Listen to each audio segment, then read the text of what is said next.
I saw a clip somewhere that you were trying to get the officer who murdered George Floyd pardoned, and I just want to know what your reasoning was about that. Well, George Floyd didn't die because of the police officer. He died largely because of a drug overdose.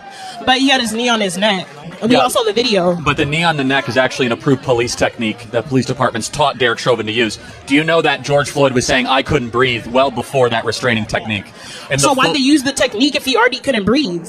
Well, because he was actually resisting arrest, and they had to restrain him. And they restrained him in a way that they were taught to do, which is the knee on the neck technique. Okay, so when does the technique end? Like when they die? Like he said he couldn't breathe. No, I mean the technique ends when the individual stops resisting arrest. His cause of death was not asphyxiation; it was drug overdose. That was a part of it. Like he also had a heart thing, and like he was on drugs, but like he wouldn't have just died if he was standing there. Like they had his. Well, actually, there's an argument to be made. According to the medical examiner, he was drug overdosing in real time.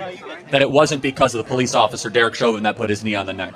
And again, they were taught to do that. According to the Hennepin County Police Department, they teach that as an approved restraint technique. And by the way, this is just a broader point. Our whole country blew up because of this incident, and it was largely based on a lie. Largely based on a lie. What was the lie? The lie is that there was a white police officer that went after a black person just because he was black, and it just wasn't true. He was resisting arrest. Okay, but he killed him. Like that doesn't. Well, again, the county medical examiner disagrees. The county medical examiner in the original report. So then why did he get sentenced? Exactly.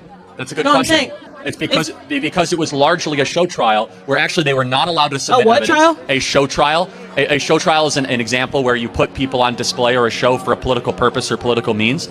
And this is an example of that, where Derek Chauvin was not given a fair hearing in this trial. He was not even allowed to use the police training handbook in his trial to show that he was taught to use that restraining technique. Okay, so what do you want to happen to Derek Chauvin? Like pardon.